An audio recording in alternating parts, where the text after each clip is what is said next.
सरगम studio Bodhgaya.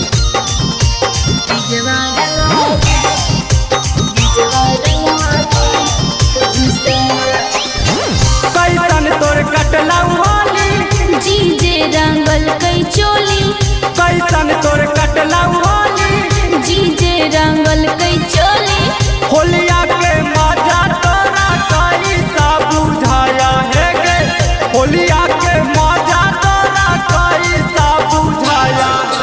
अग जे दिने जीजा खाली ऊपरे से सुहराया, होलिया में जिजवा रंगवा भीतरे तक घुसाया, होलिया में जिजवा रंगवा भीतरे तक घुसाया, भीतरे तक घुसाया, भीतरे तक घुसाया। जिजवा रंगवा, जिजवा रंगवा घुसाया।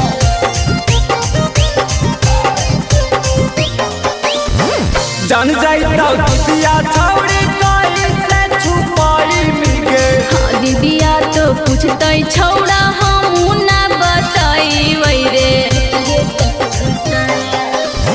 जान जाइता दिया छौड़ी कैसे छुपाई मिगे। हाँ दीदिया तो पूछते छौड़ा हम ना बताई रे। आगे छौड़ी तोरा उ कैसे पूछा लाया, आगे छौड़ी ऊपर से नीचे ला लगाया।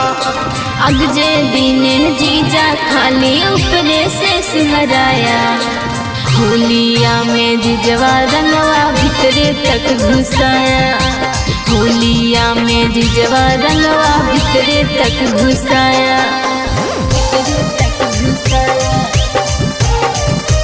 भीतरे तक घुसाया। जिजवा रंगवा, जिजवा रंगवा घुसाया। मोट पीछे गाड़ी छौड़ी कहाँ से लाइले कौगे, गया बाजार से रेडीमेड ली आइला कोई रे, भीतरे तक घुसाया। मोट पीछे गाड़ी छौड़ी कहाँ से लाइले कौगे। गुरुआ बाजार से रेडीमेड ली आइला कोई रे। आगे छौड़ी टुन होली बढ़िया से निभाया, आगे छौड़ी बिमले सोली बढ़िया से मनाया। अग जे दिने जीजा खाली ऊपरे से सुहराया, होलिया में जिजवा रंगवा भीतरे तक घुसाया, होलिया में जिजवा रंगवा भीतरे तक घुसाया।